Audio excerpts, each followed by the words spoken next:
Welcome to the Yak Chat, the ultimate podcast for the everyday angler. Whether you're paddling, pedaling, or motoring in the serene waters, or casting your line into the heart of bass territory, we've got your fishing fix covered. We're about to embark on an adventure that goes beyond the surface of the water. As we count down the minutes to launch, get ready to dive into the world of kayak fishing, bass angling, and the art of turning your kayak into the ultimate angler's haven. This isn't just about catching fish. It's about the joy of the outdoors, the thrill of the chase, and becoming the best angler and dad you can be.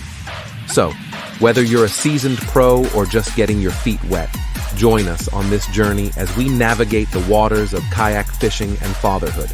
Stick around, gear up, and let's cast off into another exciting episode of the Yak Chat, hosted by Bearded Dad Fishing.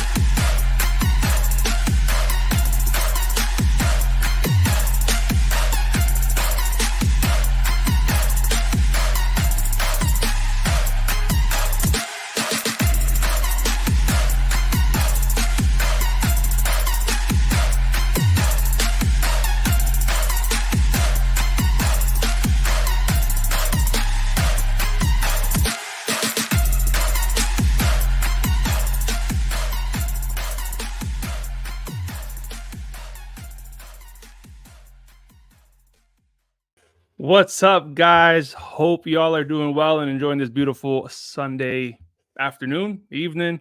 Welcome to episode 5 of the Yak Chat, where we talk about all things kayaks, all things fishing, all the time. My name is Jay with Bearded Dad Fishing, and I'm glad you're here with us on this beautiful Sunday. So we're streaming live on YouTube and Facebook. So for wherever you're watching, thank you very much. We're also on Apple Podcasts and Spotify as well. So if you're listening later on demand, thank you, and we surely appreciate it. So today we've got an awesome show lined up. Of course, we got Lucas from the Outdoor Conquest co-hosting with me today as we talk to Brian Hastings of Impulse Rods. So there's always a lot of questions about finding the right rod, the right setup, which to get, and so on. When's the right time to upgrade? So we're going to be talking and getting a lot of our questions answered by Bryan tonight. So full disclosure, I have a partnership with Impulse Rods since last year on a sponsorship level, and they sent me some rods, and I have been super impressed by the quality of these rods. And it's been a whole 180 from what I was fishing with before. So it's been great, and that's why I recommend them to everyone every chance that I get. So Brian will talk to us about how he got Impulse started and how they serve anglers with premium rods, as well as specifically kayak anglers. So like always, this is an interactive show, and we want to hear your questions, your comments. Smart remarks, sarcasm is always appreciated, as are your dad jokes. So speaking of dad jokes, make sure you stick around to the end of the show, because we got the funny or crummy segment where we go over all the submitted dad jokes. So get them in there throughout the show. If you don't have any, ask your kids. They probably have some good dad jokes. But before we get started and bring the guys in here, just a couple housekeeping things. If you're not already on Kayak Fishing Dads, do yourself a favor. Go over to Facebook and find our group, Kayak Fishing Dads. This last week, we made a huge milestone with 20,000 members. This group has been up for less than 2 years, just starting in July of 22. So we've got 20,000 dudes on there that just love fishing from all over the world, right? That absolutely love fishing, love kayaking. They love to share videos, ask questions, and share advice. So head on over there and join the conversation on Kayak Fishing Dads. We also have the Knucklehead Bass Fishing Series for 2024. We're back, and make sure you guys join Team Bearded Dad. So you get a chance to fish on my team in the championship on Gunnersville on October 5th and 6th this year. So the way the whole Knucklehead Bass Fishing Series works is you sign up for monthly online tournaments. So we got 4. It's May, June, July, and August. And you go against everybody else online that signed up for that particular month. And the winner of that month then gets a guaranteed spot on my team, where we'll fish together in Alabama in October. And there's a guaranteed payout of $10,000 in cash prizes for the championship. Last year was an awesome time. This year's going to be even better. Chad Hoover's got a whole bunch of stuff planned, and we're actually going to be talking to Chad next month about the Knucklehead Bass Fishing Series. Also, make sure you guys mark your calendars.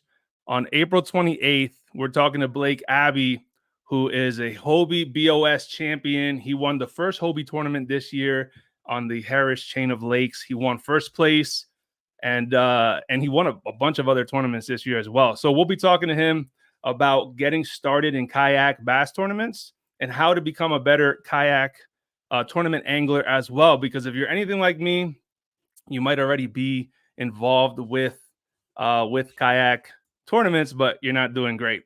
So that's me all day, man. I go out there and I love to fish, but I need to get my game up over there so I actually start making some money. So make sure you guys tune in. Again, it's going to be April 28th, talking to Blake Abbey. So let me bring on Lucas. What's up, brother? Yo, we can't hear you. You on mute? There we go. There we go. What's up, bro? What up? How you been, man? Good, bro. Good, man. Yo, I saw you got some fishing in this week. Oh yeah, earlier this week I did get out. I got out once. Was it? Is that when you were smashing them with Bryan? Yeah. I was out on St. Clair. I got out there. That might have been Wednesday morning. Yeah, I think it was Wednesday morning, and we did really well. And I actually am going back tomorrow morning. The wind looks like it's going to be perfect. So I've been prepping for that. I've been doing yard work. It looks like I might have got a little sunburn today. Oh, there you go. Yeah, so I've been kind of prepping the kayak for that. As you know, I've been walking you through, piece by piece, what I got going on with that. And I'm getting closer to finished product. I'm waiting on a few parts from Navarre. Once I get those in, I'm trying to make my launch time and load time quick and efficient, because you're well aware of how much time it takes to load and unload and put all your stuff on and off a kayak every time you go to the water. Yep. So my ultimate goal is to limit that time, especially for like tournaments. If I want to hop around and hit a couple different launches, I can expedite the process safely and get the kayak down the road into another launch and back in the water. I think that's always a challenge, is trying to get it to be efficient, because it's easy to load up your kayak, and you could take all the time in the world to stage to get ready to launch into the water. But then if you got to go jump to another launch, if you don't do it the right way, man, you'd be wasting another hour there just getting on and off. Yeah, and my first tournament, actual live tournament this year, is on Lake St. Clair. Last Saturday in April, it's coming up here real quick. So I know the lake really well. It's what's the big factor is going to be the wind the day of the tournament, and that's going to determine where I'm going to fish, because it's a shallow, flat lake. And if it's coming from offshore, that lake can get it can get really wild. As long as we got a west-southwest, I'm pretty sure I know right where I'm going to go. But starting tomorrow, I'll run you through this real quick. But Michigan, we have a big bass bracket. It's a group. It's the Michigan Big Bass Kayak League. And what they do is a bracket-style tournament, and that starts tomorrow morning at 8 a.m. And they group the guys, the East Siders, West Siders, Northern guys, Southern guys in Michigan, and you all get put in a big group, and then you go head-to-head 1 week at a time. So my name, at some point tonight, I'm watching it on my phone here. At some point during their live stream, I'm going to find out who I fish against for next week. It starts tomorrow at 8 a.m., and I think I got 1 day to fish this week. So, and that's tomorrow morning. So I've been focused, dialed, like I need to go catch. I'm after one fish tomorrow. So yeah. So that starts tomorrow for a week, you said, or for a month? It's a week, and then it's one round elimination. So if the dude you're going against catches a bigger fish, you're out. But just for entering the tournament, they're giving away a Hobie kayak, which is really cool. There's prizes, door prize, stuff like that. But just for entering, you have the opportunity to win a free kayak. But I think it ends up being like 8 weeks long. Okay. To the final championship until because the last four guys go head to head, right? It's north versus south versus east versus west. The top dog in each division goes against each other for 1 week, and then it pays out the top four. Gotcha. Yeah. Cool, man. That's what's up. So let's bring on Brian then from Impulse Rods. Yo, what's up, Brian? Hey guys, how are you doing? Hey, Good, Brian. man. Happy to have you, man. Thanks for coming on the show. Yeah, man, glad to be here. For sure. So tell us a little bit. We'll kind of jump right into it because we want to. I know there's going to be a lot of information on this show, and we want to get as many questions answered and try to get some good info out there. So tell us a little bit before we get into all that info. Is like how you started Impulse Rods and why, like why you guys exist to serve anglers. Yeah, definitely. We started this. We just had our 10-year anniversary in January, so that was exciting. Nice. My partner Lance Stringer, who isn't here with us today, but he's alive. He's just not on the podcast. So we have both kind of been in the fishing industry a little bit, but when we got teamed up, we decided to really had a passion for craftsmanship of building fishing rods, and he had a lot of connections just from growing up throughout the 80s and 90s. He's tournament fishing. He used to fish all the bass champs, all that stuff down in Southeast Texas. So he had a lot of connections in the fishing industry already. And he thought we could move some fishing rods, and we both had a passion for building them, and really had a passion for a really high quality product. We both care a lot about attention to detail and creating the best product we could. So we started off with being really naive and a little bit of pocket money, and put some equipment together, and we started in his 60 by 40 building that he had in his backyard. So we worked out of that building for probably about 4 or 5 years, and slowly grew. The biggest reason we've been successful is kind of grassroots guys that he knew that were tournament anglers, from here to Michigan to New York down to Florida. But it was guys that were just, putting rods in their buddies' hands, saying, "Hey, you got to check this out. These are great products." And it's kind of grown to that grassroots level where we didn't ever do a ton of big formal marketing. Okay. We're just proud of the product we made, and we tried to make a rod, that didn't have a bunch of gimmicks. We don't like the gimmicks. We don't like trying to sell people on fancy technology that doesn't actually exist, that they're just making up terms for. Sure. If you like it, you'll like it and you want to buy some more. That was kind of the theory. Okay. That's awesome, man. Congrats on the 10 years, by the way. That's big. Thank you. Yeah. It's exciting. That's cool. So you guys started out in Texas? We did. Yes. Yeah. Okay. And is that where you guys do most of your manufacturing then still? Yes. Yeah. We since moved out of his shop into a little bit bigger place. It's still nothing too glamorous, but we have more square footage to fill up. And then that gave us room to have a handful of people come in and work, and a little more breathing room than in the 60 by 40 shop that we were still probably only using 70% of, or that we jammed all his stuff that he built the shop for to the side. Okay. Cool. So when you guys were getting started then, what was kind of your MO for, you guys said, this is what we want with a rod company. Like, this is what we want to be or offer that you guys didn't currently see on the market? It was, I don't know if it's so much that we didn't see it on the market as that we just had a passion for the anglers and that industry, and thought that some of the other rods might lack, I guess, the attention to detail, where you'd see some that they'd say they were designed for a specific thing, and they'd be so far off in left field that you were just kind of curious what they were thinking when they made it. And some of that can vary from angler to angler. We all have personal preferences. So I don't exactly remember your question, so I don't know if that answered it. Yeah, no, for sure. No, because I always I'm a business owner too, so I always like to ask people like why they got into business, because generally we don't get into business to do what the next guy next door does, right? We want to do it differently. So that's why I always like to ask. Yeah, that and the idea of having some freedom, which is the trick on owning your own business. It doesn't turn out that way, does it?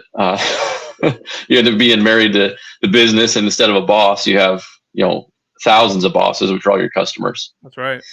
So, like I said, I think every business owner is a little naive before they get into it. But always wanted to own my own businesses and do that kind of thing. So that was a good motivator too.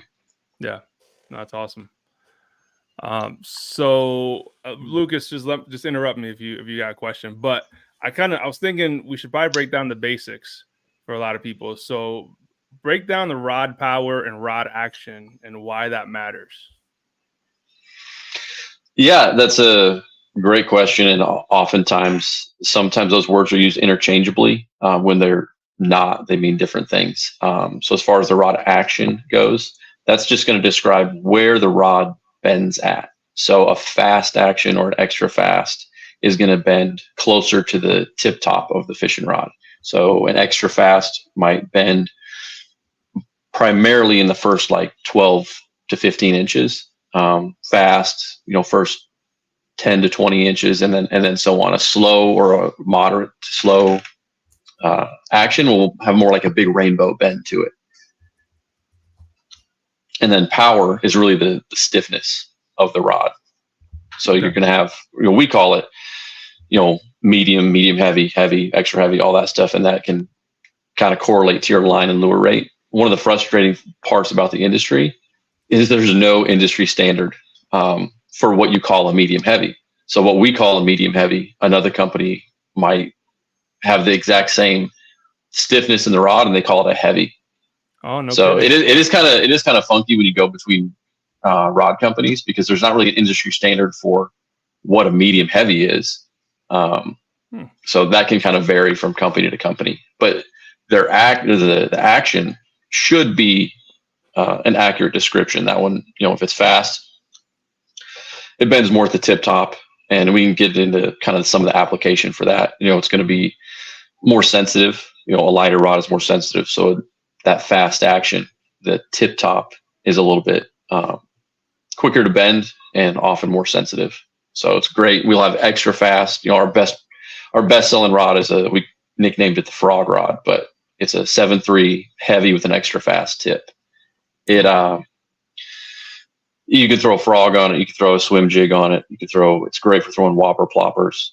It's real versatile, but that after that tip bends, I wouldn't say it's super soft, but after that fast tip bends, it really has a lot of backbone. So you can pull fish out of the slop or whatever kind of cover you're in. Okay. So different applications for fast versus moderate actions. Yeah. And I definitely have some questions about the application part of that for later on. But we did have already a question by Anthony. He asked, do you think the average angler can tell the difference between rod material, such as composite, graphite, carbon, etc.? Well, graphite and carbon are the same thing. They are kind of interchangeable. They use graphite fibers to make a carbon fishing rod. Okay. So can the average guy tell the difference between a carbon blanket, say fiberglass? Maybe not a beginner, maybe not even an average guy. I don't know. Those definitely do have two different purposes. One's going to be a lot heavier. Fiberglass is going to be heavier. Okay. Yeah. I'd imagine you're right. Like if you're a beginner and you haven't picked up a rod that many times, it might be harder to tell the difference. But if you've been fishing with that fiberglass rod for a good while, and they put that graphite rod in there, you're gonna feel a little bit of that difference, I imagine. Yeah. Cool. Yeah, the carbon is definitely gonna be a lot more sensitive. Gotcha. Cool. Now tell us some of the features then that Impulse has on their rods, and a little bit of a breakdown, because you have a couple of series, right? So we have the Energy series, and then the original. Right. Yeah. The original, and now we call it our Gen 2 original. It got that name because we couldn't come up with a different name. And originally that was the flagship and the only model, or the only series we had. We have about 30 different models of rod in that series. So everything from 6'3", bait finesse rod to 7-Eleven heavy rods for big swim baits and umbrella rigs. we're actually looking at adding more. We're going to add some rods for the really big glide baits. They're getting popular now. Those crazy big, 8, 9, 12-inch swim baits and glide baits. Yeah. And some forward-facing sonar specific stuff. But Nice.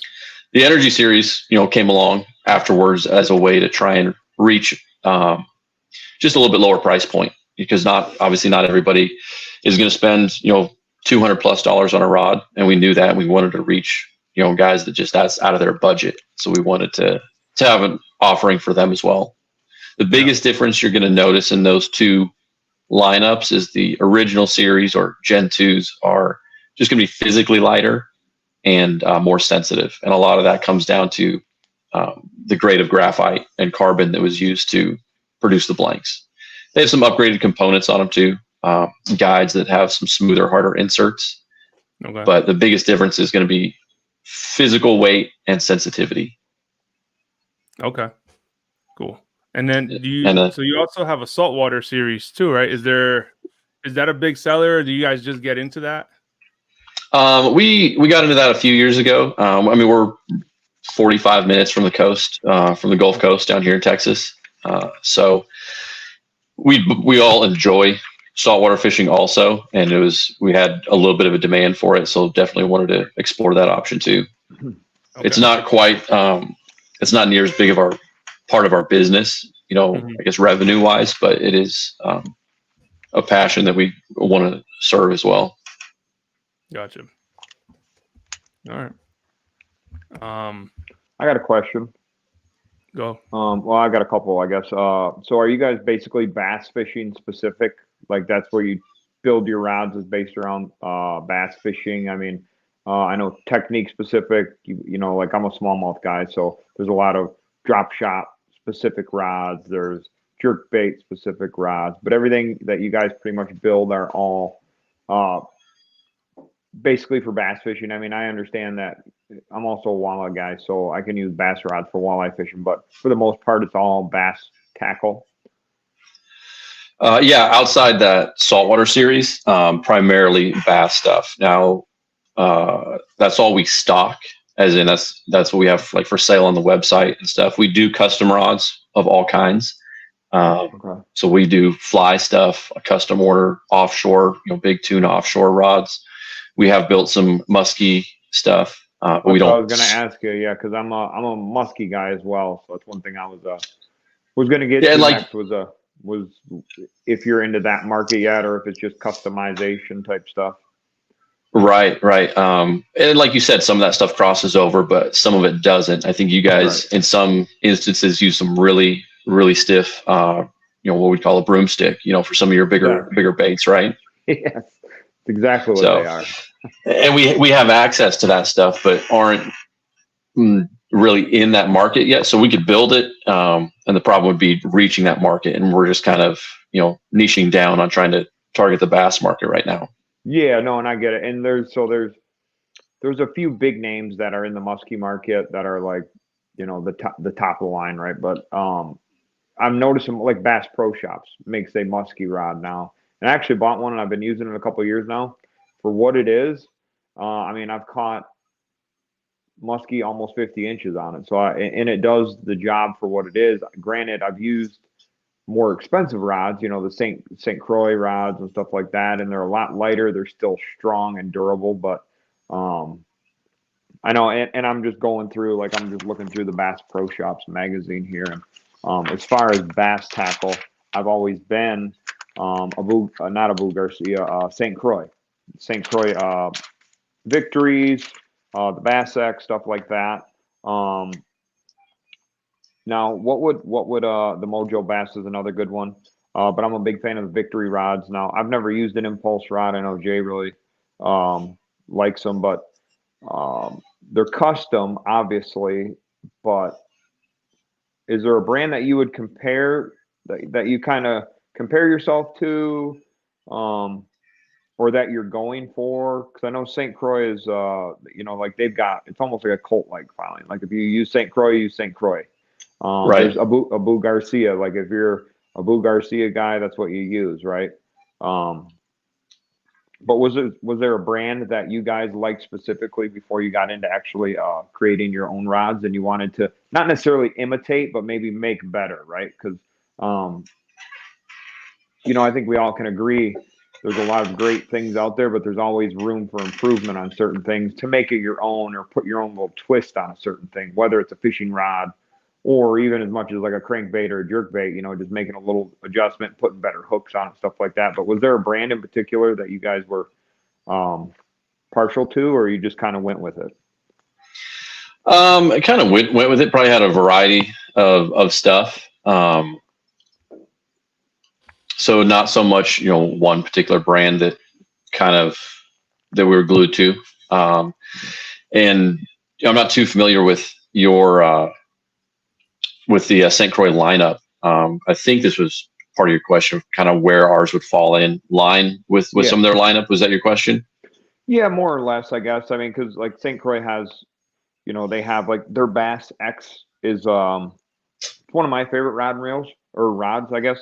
They're bait casters, they're spin casters, super lightweight. But the only thing I hate about them is that the glue on the reel seat, your threads to seat your reel, to hold your reel to the rod, always come unglued.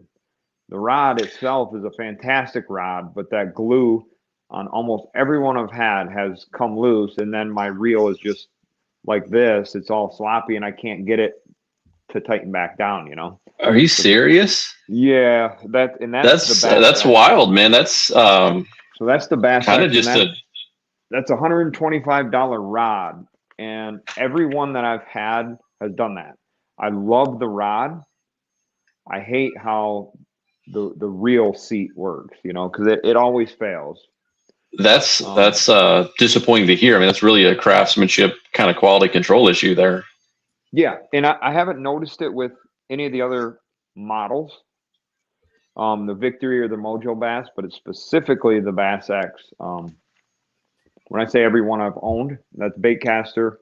The spinning reels aren't as funky, the thread, they'll back off a little bit, you got to tighten it up, but the top threaded piece, that's where you screw it down to tighten your reel to the rod. For whatever reason, the glue always comes undone, and then threads end up going up the rod, and it's just a massive headache. Yeah, no, that's just a big issue. I'm surprised that they would still continue to put those out.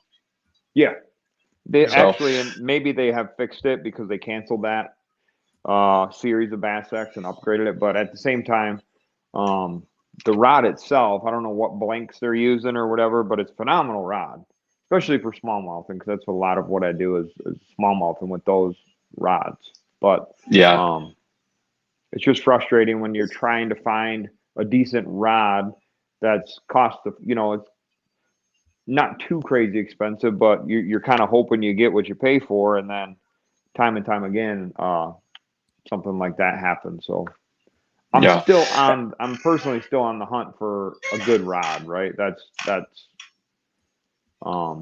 somewhere in that ballpark, Yeah, and that's kind of one of the things we did when we started is we wanted to bring a really quality product for I guess below the market prices, and some of that was just we need to be able to compete, right? We're a new company, so we need to be able to say, hey, it's a little bit cheaper to get it in their hands. But really, our original series, we built it and designed it to put it up against stuff like the GLX area rods, that $300+ range, GLX, NRXs. And I know now those have even gone up even higher in price. So we have numerous people that was their go-to, was the GLX, and got them to put those down because they loved ours so much more. Okay. And then obviously, that's a 300+ range rod that we were trying to offer for, and still do offer for less. And then we, like I mentioned, brought the Energy series in to kind of do the same thing against, say, the Mojo, which I'm not sure what the Mojo retails for. That's the Mojo is $170. Okay.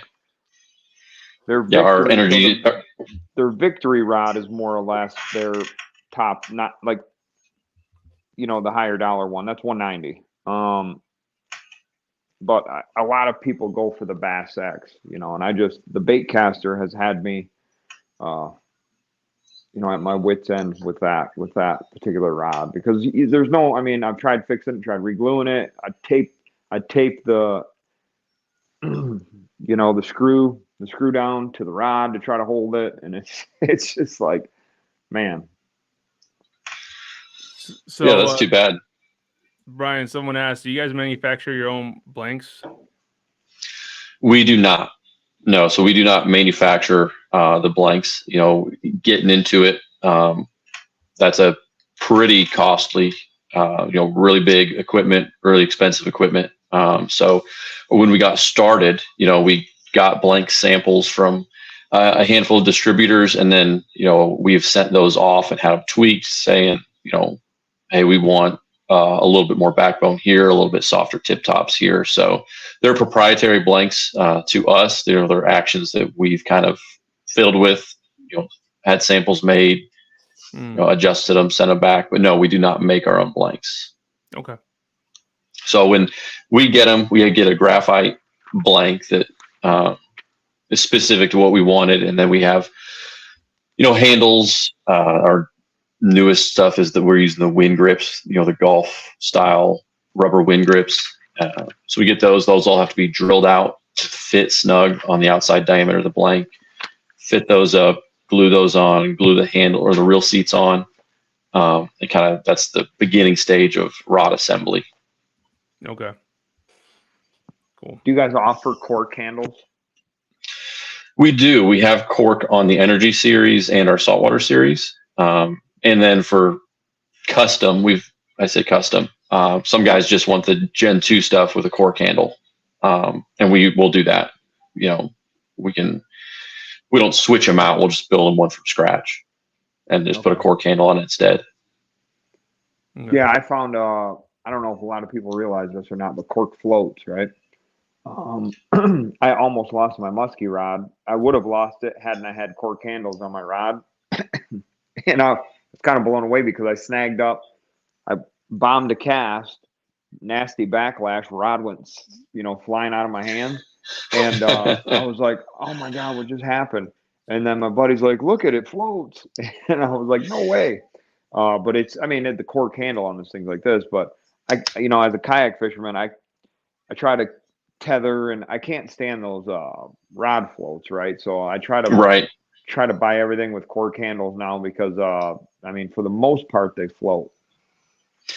Yeah, a lot of it will come down to the reel you have and the bait you have on there. Our EVA foam that we used to use, that was our go-to handle. It floats, it's just a dense foam, and that's all a wind grip is. It's an EVA foam core with that wind grip wrapped around it. Okay, so those wind grips. A lot of it will come down to a lot of it will come down to that reel you have. Okay. So, or is that me? I hear like a clicking sound. Yeah, that was me. Okay. Sorry about that. Cool, man. We did have another question here. So Fishing Mid-South asked if they're built in the U.S., and they are. Right? We thought out of Texas. Let's see. I find the other question here, but I can't seem to find it. So Anthony does say that. Anthony said I'm a huge advocate for the rod floats, and I am, because almost lost a couple, and I don't like them on there either, Lucas. But they could save your setup, man. So I put a rod float on all my rods. I talked to another kayak guy, and years ago, it's probably been 6-7 years ago when kayak fishing was really getting going. We developed tethers that we wanted to build into the rods.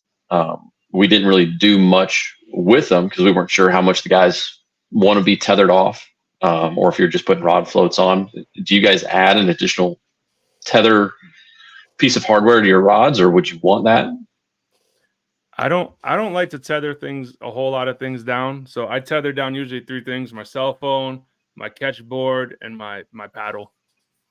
Because like even like the Black Pack Pro comes with the rod tubes. Each one has a tether on there, and I still don't use those. But I mean, some guys I don't do. even know why I put them on there because it was time consuming to put them on there, and I never use them. If anything, my reel gets snagged on it when I'm trying to reach behind me and grab one.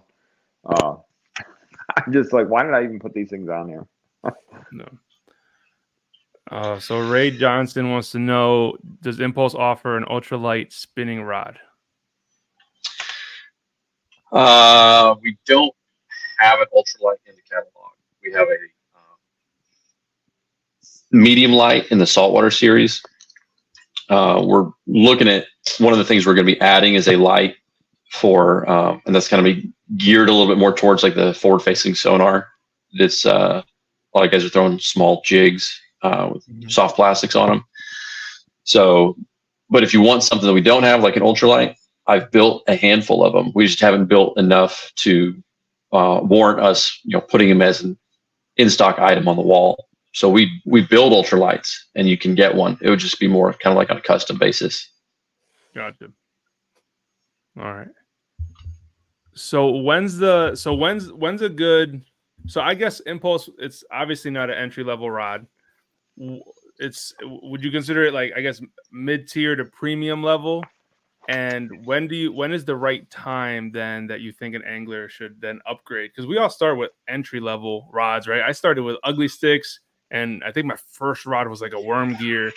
I legitimately bought it at Kmart off clearance for 98 cents, and I think I had that thing for like 11 years. And I finally upgraded it, obviously. But when would you say, Brian, that there's a good time to upgrade your setup, that that's the time?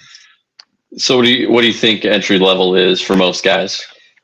I'd probably say like an ugly stick is probably like entry level, like a $40 rod or something.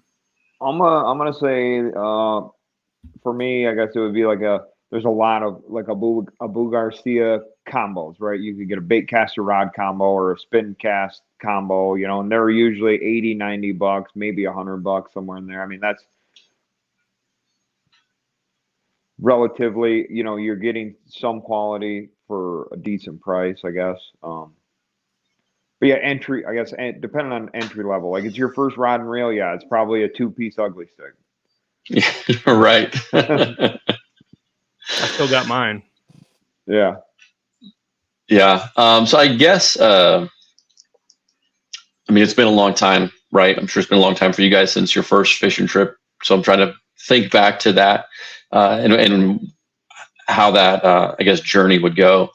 You get your first rod, and you probably don't even know what a bite feels like, right? Mm-hmm. You don't know what you're doing out there. You don't know what baits you're going to throw. I'd say a good time to step up is when you're getting good at throwing those baits. You kind of found out which ones are working for you.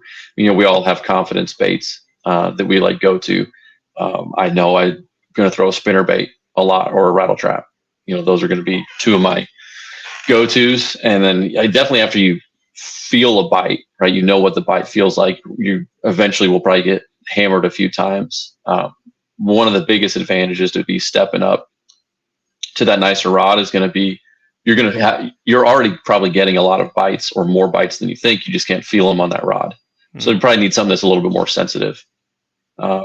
So I'd say after you get out there, get the hang of it. Hey, is this a hobby I want to keep doing? Right? You might have just bought a rod to see if this was going to be something you wanted to get into.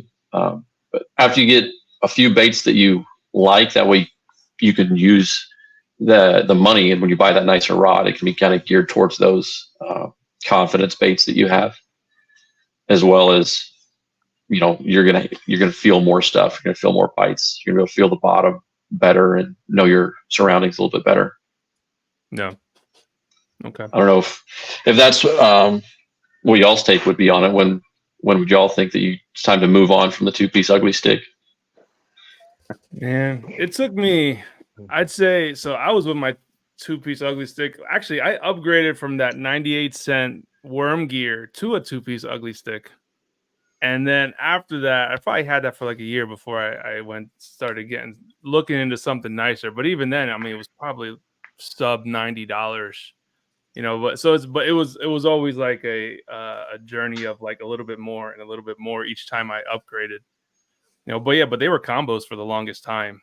And we had that Abu Garcia combo and the ugly stick combo and everything.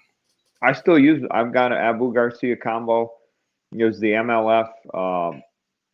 MLF series or whatever. It was, I think, 100 or 110 bucks. It's my top water rod. It's 7.3, heavy, fast, and I got 65-pound braid on it. And whether I'm throwing whopper plopper or frog or whatever, I got one top water rod. That's all I got, and that's it.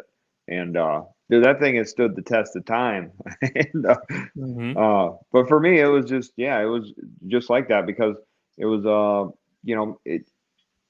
going to go way back, but back into high school, and I don't have any more of those rods. But as of recently, in the last 5-6 years, it took me a little bit. I wasted a lot of money on combos, right? Like,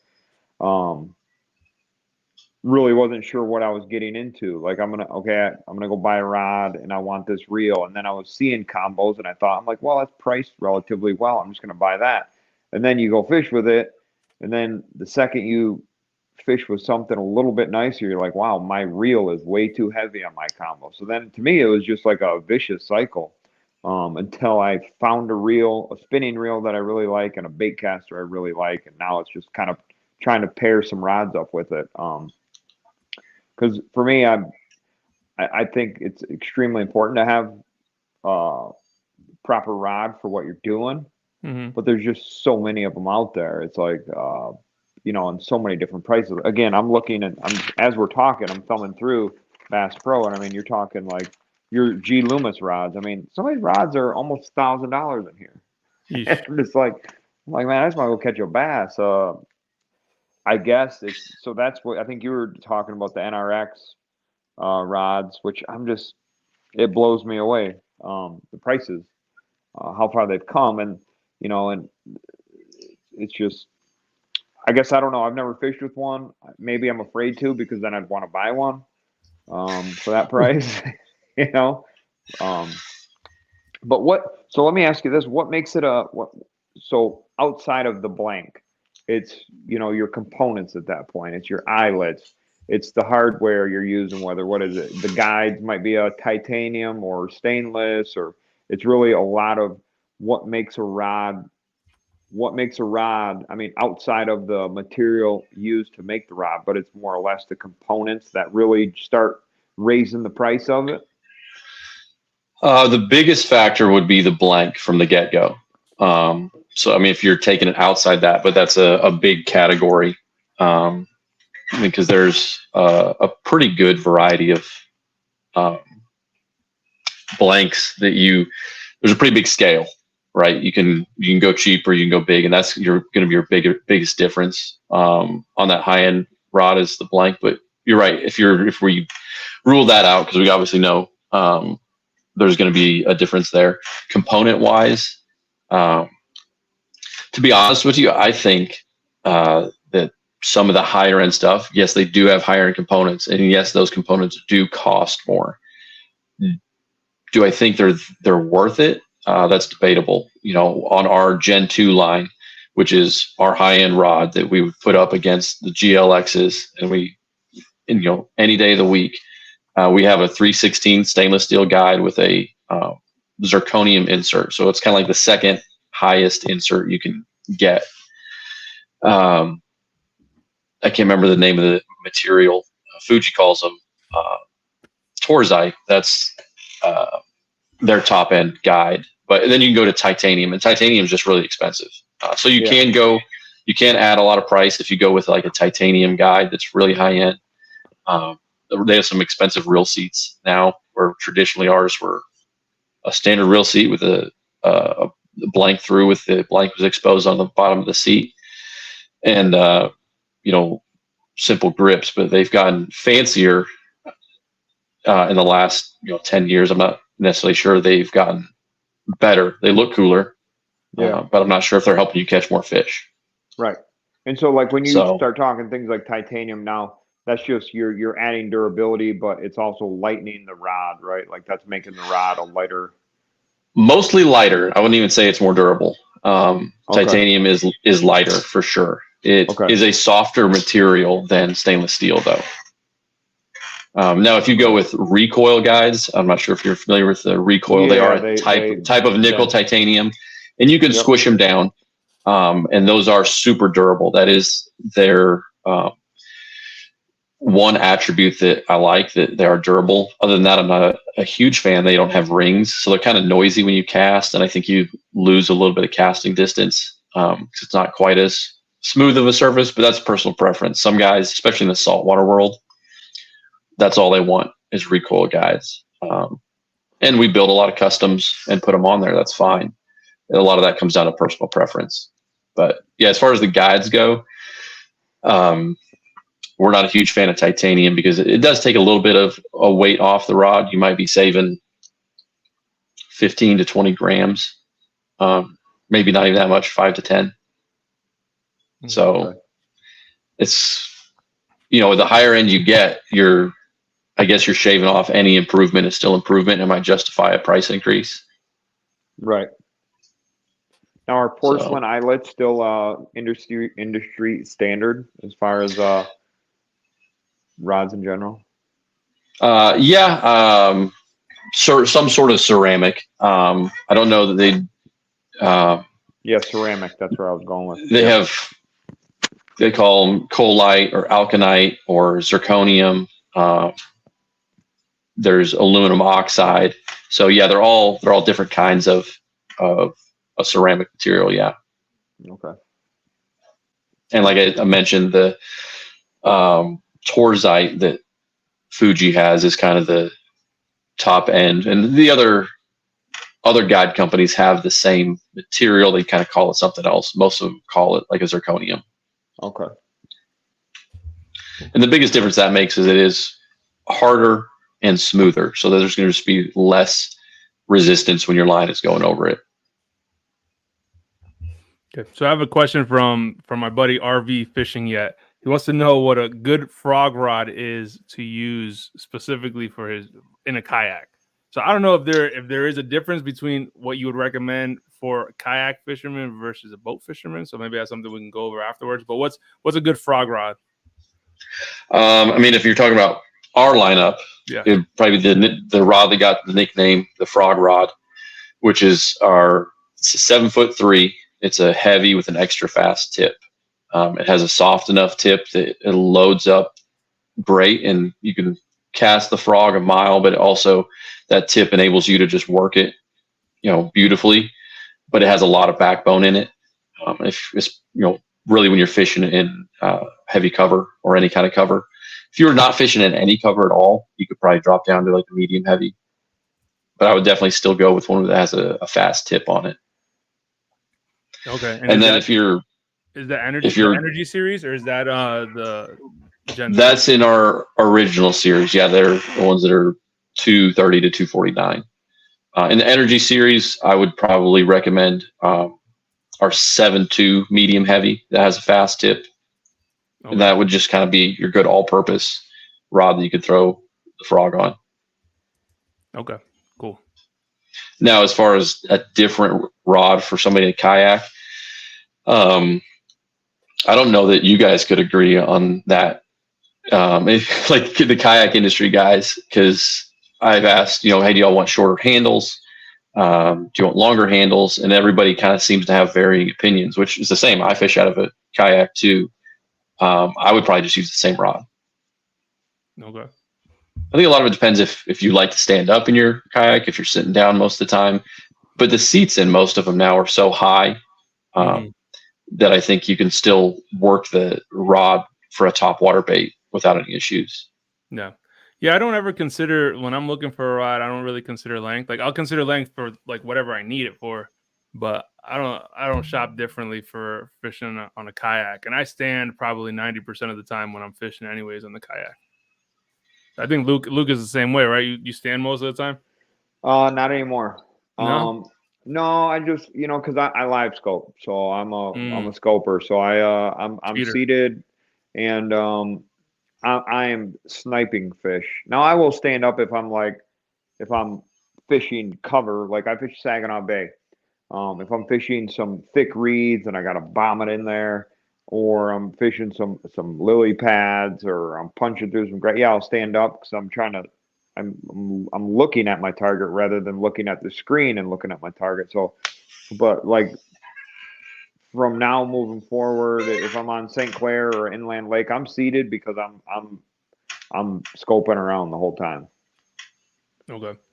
But I mean, I have no issue standing. It just doesn't do me any favors, when I'm trying to. Yeah. Yeah. And maybe that'll change for me because I got live scope this year and I haven't been out with it yet. So maybe I won't stand as much. Yeah, no, I definitely don't. I mean, I still will occasionally, but for the most part, my focus is finding the target to throw at and getting that sucker to bite. Yeah. Yeah. Cool. If anyone, by the way, before we get to the next question, if anyone is interested in checking out Impulse's lineup, the site is impulserods.com. I have a link in the show notes, and also the code. If you use code Beard10, I think that's the right code. I'll double check. Beard10, we get 10% off on your full order on impulserods.com. So, and I'll plug that in at the end later as well. But Anthony asked a question: what's the proper way to store a rod when not in use? Safely, where you're not going to trip over it in the garage or run over the bicycle, I guess. I've seen a lot of different creative storage ideas in garages.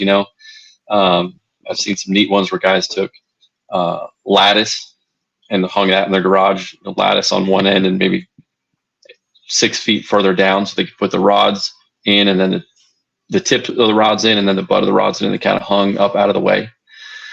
A rod sleeve helps. Really just helps with all the guides on the rods getting tangled together. If you're anything like me, I love rods. Yeah, when they're piled in a group, those really keep the guides and all the line from getting all wrapped around each other and messed up, and then you go yank on one and maybe bend a guide or something. So definitely just anywhere to keep them away from getting bumped. Even just rods falling and hitting the garage floor can cause stress fractures in the graphite. Graphite is tough and incredibly strong, but we're hoisting 4 or 5 pound fish in the boat with something as thick as a Q-tip.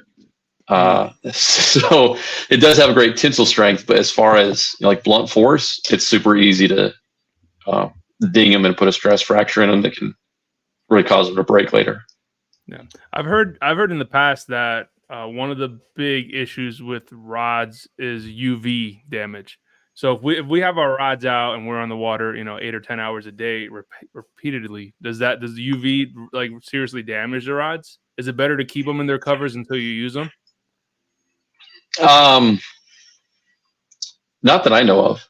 I'd be interested if there was some sort of study on that, because not that I'm aware of.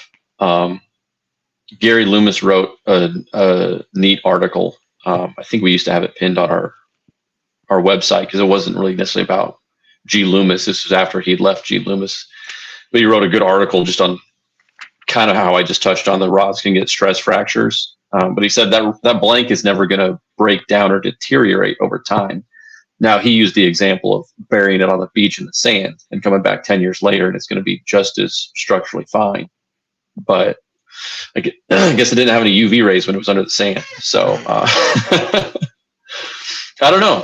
Not that I know of that does have any effect. Now, that does have an effect on like the epoxy that we use to put the guides over, to seal the guides in, paint on your rods. All that stuff yellows. There's not a epoxy on the market that won't yellow that we put over like the label area or the guides. So it just yellows. I guess if you left it out long enough, it could make the epoxy a little brittle. Worst case at that point is you might have to, slap a new coat of epoxy on it or fix a couple guides. Okay. As far as picking out rods for particular techniques, do you think it's better for I don't want to use the word beginner, maybe novice, anglers, right? So they're ready to step into like the premium line of rods. Do you think it's better for them to get one or two rods that are kind of all around, or to get technique specific rods?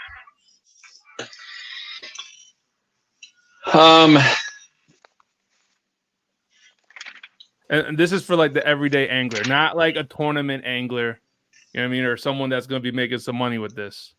But Right. So do you think like all around rod, like something that's going to be like all around that you can use for your chatterbaits, your jerks, you know, like 90% of what you're throwing out?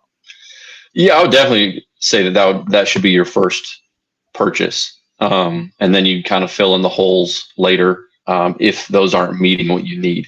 You know, that's why we created in our energy series, our entry level, that we have a 7.2, and most of our energy series we put techniques on them to kind of help the entry level guy if he didn't know what a rod might be for. That kind of gives him a clue of what it's for. But that one's literally called multi-technique.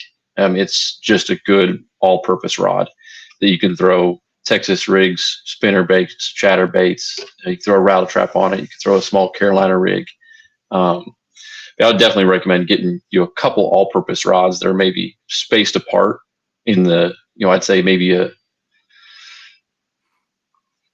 depending on where you're at in the country, what you're fishing, really, a good medium spinning rod and a medium heavy bait casting rod. And then kind of fill in those techniques once you want to really know what techniques you like throwing. Okay.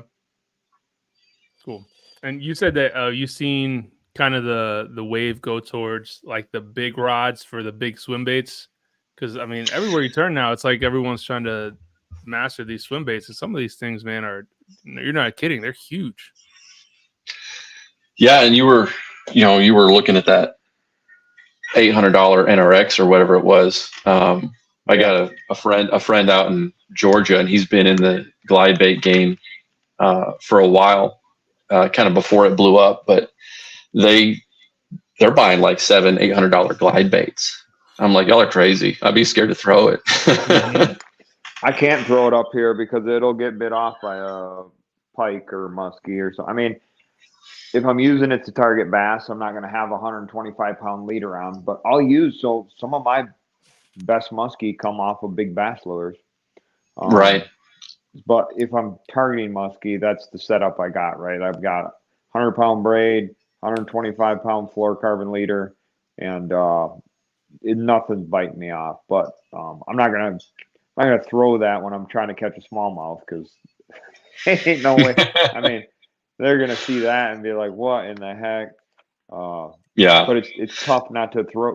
So I try like 20-25-pound fluoro is what I'll throw bigger baits and stuff like that on, that I know if a pike or a muskie sees, it's going to eat it. But I have pretty good luck not getting bit off if I set the hook fast enough.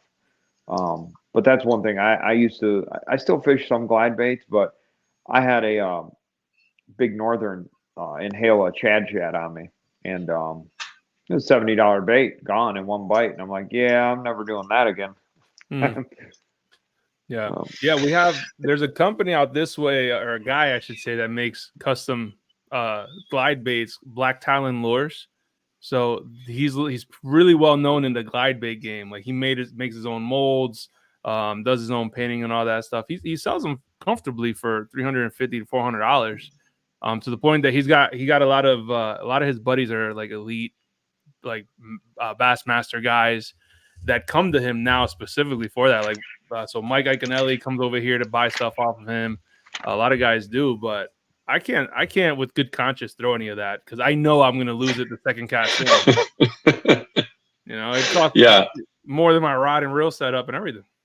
Yeah. But to answer your question, I wouldn't say that all of the rods are going that way. They have over time, 20, 25 years ago, there was hardly anything over 7.3 or 7.6. You know, it was a 6.6 worm rod was like the go-to thing in the industry. And there were only 4 techniques they threw, 30, 40 years ago. So as they keep making new baits, people like us in the rod industry are like, we have people that come to us and say they need something to throw it on. When the Alabama or umbrella rig got real popular, I don't know, around 10 years ago or so. We had to come up with what was going to work good to throw that bait with. So it kind of pushes us into developing new stuff based on what baits people want to throw. So that's kind of the thing with the glide bait. Now we've had a big swim bait rod for years since our inception, and it was a big swim bait in the sense it's rated up to 4 or 5 ounces, I think, and that'll still be the blank for one of the glide bait rods. We'll build a model with a longer handle, beefier reel seat, but we'll also have one that's an even heavier power to throw the really big stuff that's getting a little more popular now. Okay. So, and we've seen the trend, like, instead of your average rod being a 6.6 worm rod, it gone up to 7 to 7'3" is our staple worm rod, a 7.3 medium heavy. So I think some of that has changed just because trucks have gotten bigger, boats have gotten bigger. Back in the day, they used to have telescopic rods, and I think some of that was just for travel, and the rod locker in a boat wasn't that big. But boats have gotten bigger and things have changed. So I think the average rod that is out there would probably be 7+. We don't sell a lot of stuff under 6 foot or under 7 foot. No. Yeah, that's accurate. I mean, I think I only have one rod under 7 foot. And it's probably, I mean, my ugly stick was 5'5", so there's that. That's a good walleye jigging rod. That's perfect length for that. Yeah, man. Lucas, you're in Michigan? Yes. What part? So southeast Michigan. I'm north of Detroit, about a half hour. Okay. Yep. We got to go up there a couple summers ago. We have some customers that wanted us to come up and go smallmouth fishing. So me and Lance, the business partner, we went up there, and it was up in Muskegon. Oh, nice. But that's where the guys live. We actually didn't fish that lake. We went up and fished Charlevoix. Yes, that's a good lake. In June, because it was June, and they wanted to take us up there when hopefully the spawn was on. So we did a handful of places. I can't remember the other names. We did Charlevoix, one other lake, and then we got to fish Grand Traverse Bay, the East Grand Traverse Bay. Could have been Burt and Mullet Lake. Burt and Mullet Lake are two other lakes up that way that are. The state record was caught out of Burt Lake. Well, actually, the Indian River, but the Indian River connects Burt and Mullet Lake. But our state record smallmouth was caught out of Burt Lake. So it was absolutely beautiful. I can't wait to go back. It was the first time I really got to spend any time in Michigan. Yeah, if you really want smallmouth, and granted they're from Muskegon, so they took you that way. But if you ever make a trip back up here, Lake St. Clair is a must stop destination for smallmouth. It's incredible. Yeah, I have it on my list. It's out there as much as the elites were here last year, and that was really cool to see how those guys actually fished what I call my lake, right? So to see how them guys came here and fished a lake I fish quite frequently, no, it's pretty cool. And MLF was there the year before, which was cool. But yeah, I mean, man, there's people that come from all over the U.S. Like I run into dudes because I post videos on YouTube and stuff like that, and I run into dudes at the boat dock. I ran into one last week. He's from Kentucky, and he was saying how he liked watching my videos, and it blows my mind because I run into these people that at the boat launch, but they're not locals. They're from Kentucky or West Virginia, but that's what this lake has to offer. These people are coming from all over the place to spend a week and fish there, Yeah. Well, it's a destination lake. There's not that many lakes that are like that. No, not at all. No, I don't think there's even one in Pennsylvania that's like that. That's they come out for the Susquehanna, definitely. But outside of that. But I mean, you're talking perch, walleye, which walleye is, it's in abundance out there. Top 3 destination for muskie, and probably a top 5 lake for smallmouth. But there's good largemouth. There's good spots to fish largemouth. Harson's Island's a good spot. There's backwaters and stuff, but it's just incredible. It's incredible. It's an incredible body of water for sure. No. Yeah, I wish we would have gotten a chance to get some muskie while we were up there, but we were chasing the smallmouth. If you want to come up and get muskie and you're looking to make a trip to muskie fish, like in the fall is the best time. That's when they come up shallow. They start going up into some of these rivers, but that's the best time to get them because they are putting the feed bag on. Yeah, I absolutely love the clear water. Most of our water down here in South Texas is a little bit darker and a little bit muddier than that. We were sight fishing in 10 feet of water, and I know there's a lot of other places where they sight fish even deeper than that, but it was a blast. First time I got to use a flogger. Yeah. Those things are pretty wild, huh? Yeah, it was neat just to be able to watch, and watch the fish while somebody was fishing for them. Yeah. Yeah. How many muskie you caught this year, Lucas? Or last year, I should say, fall. I caught nine last year from October 31st until. So from October 30, so basically November to the end of December, I caught 9. Now I caught and landed 9. I probably hooked up 15 to 20 times, But this year, my goal is, and that's another reason I'm setting my kayak up the way I am with the NK300 and the autopilot and all that stuff is I plan on doing more musky fishing, doing more things that I want to do, right? Although I love smallmouthing and stuff, I feel like the fact that I get into some of these tournaments forces me to do things I really don't want to do. I like doing the live bass fishing tournaments, like the one day, winner take, or not winner take all, but just the 1 day tournaments. The monthly is cool, but when I get an opportunity to fish, I feel like it's forcing me to do things that I really don't want to do. And when I'm saying that is like, love smallmouthing. The bite of a smallmouth, especially this time of year, it's nothing like it. But muskie, on the other hand, when I can fish that same body of water and target, huge, angry, aggressive muskie. I just fell in love with the last few years. I really just got into it, and now I have a kayak that I'm able to get out offshore. I can troll for them. I can cast for them. The options are pretty much going to be unlimited, and there's not a lot of people that do that. So that's kind of, I know like Christine Fisher, was big into that. But there's I can't count on one hand how many people are actually physically targeting muskie in a kayak as their go-to species, right? Yeah. How cool would that be to be in your kayak and you're holding a 50-inch muskie? I can't even, but you're holding a 50-inch muskie and getting a badass picture, right? Like that would be sweet. Yeah, heck yeah. For sure, man. So, Brian, before we jump into the next segment here for the crummy or funny, what anything else you want to add about impulse rods or tips for beginners / novices? I don't know, not so much tips for beginners or novices. I don't know. I think just get out there and get some time on the water. I'd say when you do get a chance to get a new rod, if you get that, you decide to step up and get, say our entry level, even if somebody said, hey, this is for a Texas rig, don't just throw a Texas rig on it. Go out and spend a couple hours to just retie and put a lot of different stuff on it. Our rods, in our Gen 2 line in the original series, they're not technique specific. They're just called 7-foot medium, heavy, or 7.3 heavy.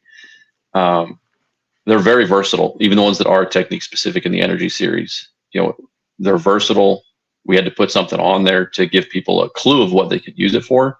But you could use it for a whole world of stuff. So tie on a bunch of different baits, see how it feels, see if you like them. You may find that it worked great for you. You may find that you need to kind of rule it out, and that's a gap that you can fill in, with a new rod purchase down the road. But don't be afraid to try to throw something on it if the label doesn't say that specific bait or technique. Try and throw all kinds of stuff on it. Now, don't throw that glide bait on it ultralight, but within that realm, tie a bunch of different stuff on and try it out. Yeah. Because they are very versatile. Yeah, I mean, even when I was down in Gunnersville for the Knucklehead Championship last year, I mean, I was using all my impulse rods that I had at the time, and I have my 7-foot medium heavy. I think it's labeled as a drop shot finesse, but I was throwing my jerk baits on there because it has some good backbone for that, and I ended up landing my biggest one, which was like a 4.5 pound, 19.5 inch fish on. I had same rod. It was the Energy series, and it was on a fluke, a weightless fluke, and they were just hitting that, man. But yeah, that's good. Like don't just put on there what you think you're supposed to. Like play around with it. Yeah, because if we put on there everything that the 7.2 medium heavy was good for, it'd look like a NASCAR, right? We'd run out of room to print stuff because it's great for a ton of different things. Yeah. So yeah, and on your website too, if you go under the rod, it actually gives you a pretty cool graphic where it says like kind of all the lures that you can throw for there, and it has you can also look for technique specific, not technique specific rods, but rods by the techniques that you use on your website, which is really handy as well for a tool. yeah, so like I said, the Gen 2 lineup we didn't make technique specific, and we did that because you might fish a little bit different than I do. Once you get to the level of where you know what you want to do.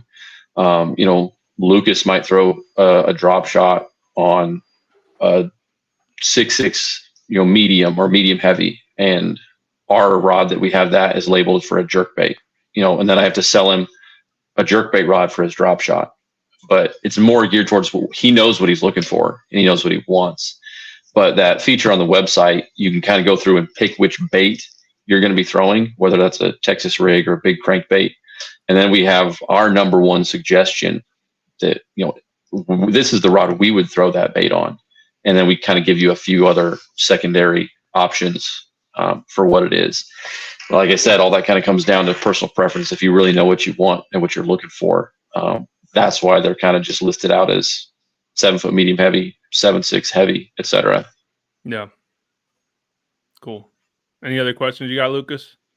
No, not really. I mean, I think it's pretty good conversation for sure. I just, any questions I had, it felt like, he answered them pretty good as far as rods and how they're built and all that type of stuff. And I don't know. I'm on the hunt for some decent spinning rods, so I'm gonna have to check out the site because I'm big, smallmouth, and it's all spinning gear, right? So it's like I'll have 6. I won't have a bait caster one unless, depending on the time of year. Like right now, I carry one bait caster, and that's for jerk bait. But other than that, it's all spinning gear. So and we're working on expanding that spinning section a little bit. But what do you for drop shot? Would you throw like a 7 foot? So we kind of redid our drop shot rod a few years ago. We had some guys from up north, there were smallmouth guys that really helped us work on it. It's a 7'3" medium with extra fast on it. And those are, at the time, they were drop shot anywhere from 10 feet all the way to 70 feet deep. So it was longer. It was a little bit stiffer in the backbone, but had that extra fast tip. And that was their bread and butter, was drop shotting all the time. So we're really proud of that one. Nice. Yeah, I'm gonna look into that for sure. Cool. So let's we got 3 dad jokes today, which is a little light, but that's cool. We usually get like 5 or 6. We got 3, and they got some good ones. So Ray Johnson says, "What do you call a girl hanging off the side of a kayak?" A net. I still got to come up with a name for my kayak, but I'm waiting until it's a finished product, man. But I have to come up with something. All right, and another one from Ray. He said, "Why did the fish get kicked out of school? They got caught with seaweed." And then Anthony got the last one here. "Why should you wear glasses while doing math? It helps with division." I like that one. That was a good one. I'm gonna say the first one. That was a good one. A net one. Yeah, that was good. Yeah, that was my favorite one too, man. Awesome. Cool. Well, Brian, super appreciate it, man. If anybody wants to go check out their site, again, it's impulserods.com. And if you use code BEARD10, which I verified, BEARD10, you get 10% off on your order. Yeah. Yeah. And I mean, if you have any questions, you can shoot us an email or just give us a call. We pick up the phone. You talk to real people. There's no answering machine. We talk fishing with guys all day. And I mean, that's one of the things that, helps set us apart and still does, is we pride ourselves on customer service and really talking to people and talking fishing and working through with what you need. Would that be the best form of communication, is just call you guys? And is that the preferred method for you guys? If you have the availability, just call if we got questions. Yeah, call or email. Either one of those is fine. Obviously, the phone has some limitations throughout the day, but email is probably best, but no problem at all if you'd rather give us a call. Okay. Yeah, and they could follow you on your socials as well. So it's at Impulse Rods, Instagram and Facebook, which again, on the show notes, it's all linked down there. But again, man, I appreciate it. And thank you everyone for watching. So make sure you guys remember the next show is going to be April 28th. And we're talking to Blake Abbey, was a Hobie BOS champion this year in February. We're talking about kayak bass fishing tournaments and how to become better anglers. And if you don't follow me on Facebook or Instagram, make sure you find Bearded Dad Fishing. Make sure you find Lucas at the Outdoor Conquest as well, and subscribe to his channel if you're not already there. So again, I appreciate you guys. Till next time, peace and God bless.